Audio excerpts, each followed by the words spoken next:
नमस्कार दोस्तों, स्वागत है आपका हमारे चैनल में। आप देख रहे हैं संस्कृत ज्ञान प्रमा और मैं आपके साथ नीतीश तिवारी। तर्क संग्रह में आपने अभी तक पदार्थ के बारे में पढ़ा। पदार्थ में द्रव्य पढ़ा, गुण, कर्म, इन तीनों को पढ़ा। चौथा पदार्थ आता है सामान्य। कह रहे हैं परम परम चेत द्विविधम सामान्यम। पर और अपर ये दो प्रकार के सामान्य होते हैं, एक पर सामान्य और एक अपर सामान्य। पर सामान्य यानी कि अधिक देश प्रतित्व, यानी कि जिसकी वृत्ति, जिसका सत्ता बड़ा हो उसको पर सामान्य कहते हैं। अपर देश वृत्तित्व मतलब न्यून देश वृत्तित्व, यानी कि जिसका सत्ता कम हो उसको अपर सामान्य कहते हैं। दीपिकागार कर रहे हैं सामान्यम विभज्य, मतलब सामान्य का विभाजन कर रहे हैं। कौन कौन सा? परम इति, परम अपरम इति, मतलब पर सामान्य और अपर सामान्य। परम अधिक देश वृत्ति, अधिक देश वृत्ति यानी कि जिसका सत्ता बड़ा हो उसको पर सामान्य कहते हैं। मान लो भारत एक विशाल देश है और भारत के अंदर रहने वाला भारत के भीतर उत्तर प्रदेश एक अपर सामान्य है। तो भारत एक विशाल देश यानी कि इसका अधिक देश वृत्ति, इसकी जो वृत्ति है अधिक है, इसलिए ये क्या हुआ? पर सामान्य हुआ। और उसमें जो उत्तर प्रदेश है ये क्या है? अपर सामान्य है। जैसे उत्तर प्रदेश को अगर पर सामान्य माना जाए तो उसमें रहने वाला कोई भी एक जिला, जैसे अयोध्या हो गया, वो अपर सामान्य हुआ। जैसे अपरम न्यून देश वृत्ति, जिसकी न्यून यानी कि कम वृत्ति होती है उसको अपर सामान्य कहते हैं। अधिकृत बता रहे हैं परम अपरम इति, पर सामान्यम अपर सामान्यम इत्यर्थ, यानी कि सामान्य दो प्रकार होता है, एक पर सामान्य और दूसरा एक अपर सामान्य। परम अधिक देश परत्वम अधिक देश वृत्तित्वम, अपरत्वम न्यून देश वृत्तित्वम, मतलब अधिक देश जिस वृत्ति वाला पर सामान्य और न्यून देश वृत्ति वाला अपर सामान्य। तदेव ही, अब इसका मतलब आपको पहले ही बताया था कि लक्षण में तीन प्रकार के दोष होते हैं, एक अव्याप्ति, एक अतिव्याप्ति और एक असंभव। तो लक्षण का लक्षण क्या है? इसमें लक्षण का लक्षण बता रहे हैं, यद अव्याप्ति अतिव्याप्ति असंभव रूप दोषत्रय शून्यम। आपको मैंने पहले लिखवाया था, यद अव्याप्ति अतिव्याप्ति असंभव रूप दोषत्रय शून्यत्वे सति असाधारण धर्म वचनम धर्म लक्षण से लक्षणम, यानी कि जो अव्याप्ति अतिव्याप्ति असंभव इन तीनों प्रकार के दोषों से शून्य हो, यानी कि ये तो तीन प्रकार के दोष हो जिसमें ना हो, ये तीनों प्रकार के दोष जिसमें ना हो और असाधारण धर्म का वचन हो, उसको लक्षण कहते हैं। जैसे यथा गोहो शासनादिमत्तम, यानी कि जैसे गाय का लक्षण कर रहे हैं। शासनादिमत्तम मतलब शासना वाली गाय, शासना मतलब गल कंबल, आगे जो गाय के आगे जो लटकता है गल कंबल, उसको शासना कहते हैं। शासना वाली गाय, शासना सिर्फ गायों में ही होती है, ना कि भैंस बकरी इत्यादि में। इसमें मतलब अव्याप्ति का उदाहरण दे रहे हैं। अव्याप्ति मतलब क्या? अव्याप्ति का लक्षण क्या है? लक्ष्यिक देशावृत्तित्वम।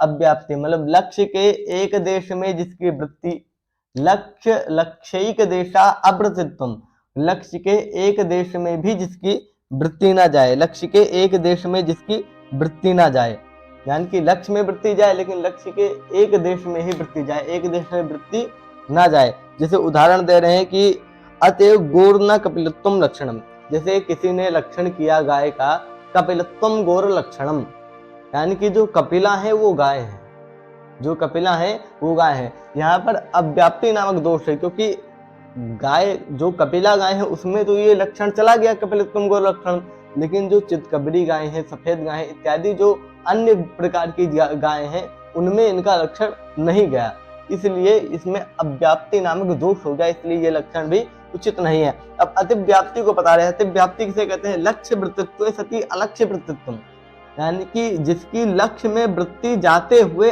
अलक्ष्य में भी जिसकी वृत्ति जाए, लक्ष्य में जो घटते हुए अलक्ष्य में भी जो घटे उसको अतिव्याप्ति कहते हैं। जैसे उदाहरण दे रहे हैं, श्रृंगित्वम गोर लक्षणम, यानी कि सींग वाली गाय, जिनके पास सींग है वो गाय है।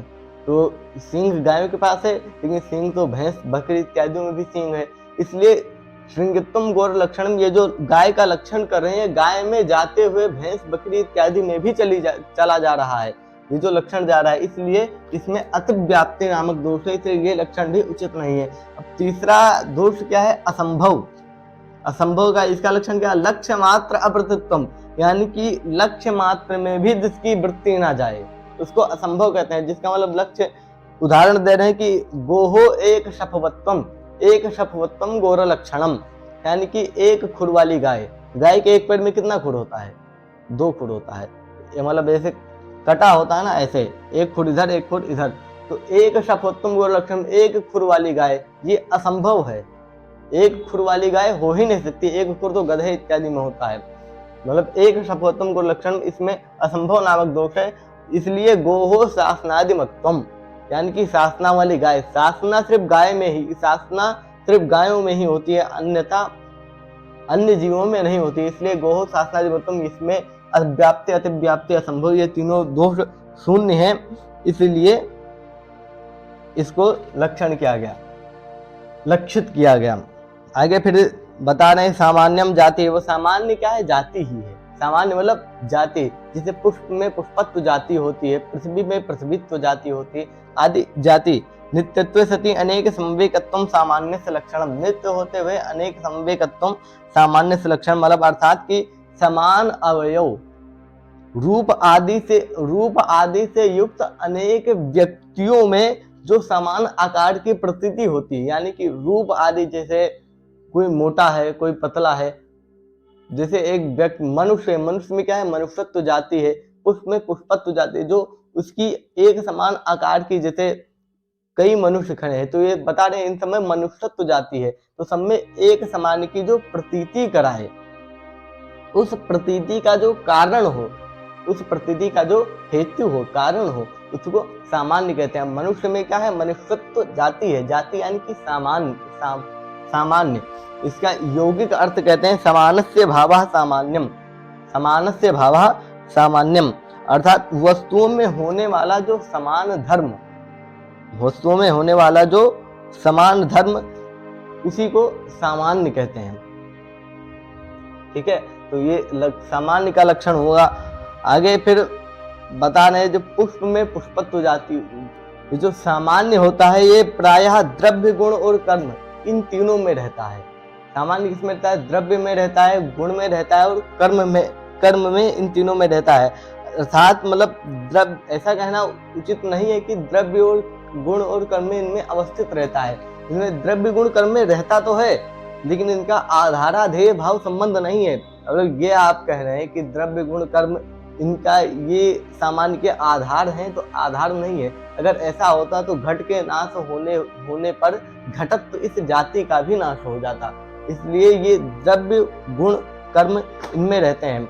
अब जब पर सामान्य अपर सामान्य की बात करें तो जो पर सामान्य मतलब सत्ता होता है, प्रायः पर सामान्य मतलब सत्ता होता है कि द्रव्य में रहने वाला जो अपर सामान्य है वो द्रव्यत्व, द्रव्य में रहने वाला द्रव्यत्व किस में रहेगा? कितने में रहेगा? 9 में रहेगा। कर्मत्व कितने रहेगा? 5 में रहेगा। और गुणत्व कितने रहेगा? 24 गुणा 24 में रहेगा। इसलिए अपर सामान्य कम देश में रहने वाले हैं। और जो पर सामान्य है, पर यानी कि सत्ता, वो 9 द्रव्यों में, 24 गुणों में और 5 कर्मों, इन सब में रहेगा। इसलिए पर सामान्य होता है अधिक देश वृत्ति वाला, अपर सामान्य न्यून देश वृत्ति वाला, इतना समझना चाहिए। और सामान्य का मतलब जाति होता है, इतना समझना चाहिए। आगे फिर बता रहे हैं द्रव्य गुण, द्रव्य पढ़ा कर्म, द्रव्य गुण कर्म सामान्य, फिर विशेष बता रहे हैं विशेषास्तनंता एव। विशेष के बारे में हम कल पढ़ेंगे। तब तक के लिए आज के लिए इतना ही। मिलते हैं कल सुबह 8 बजे। तब तक के लिए नमस्कार, नमस्ते, संस्कृताय।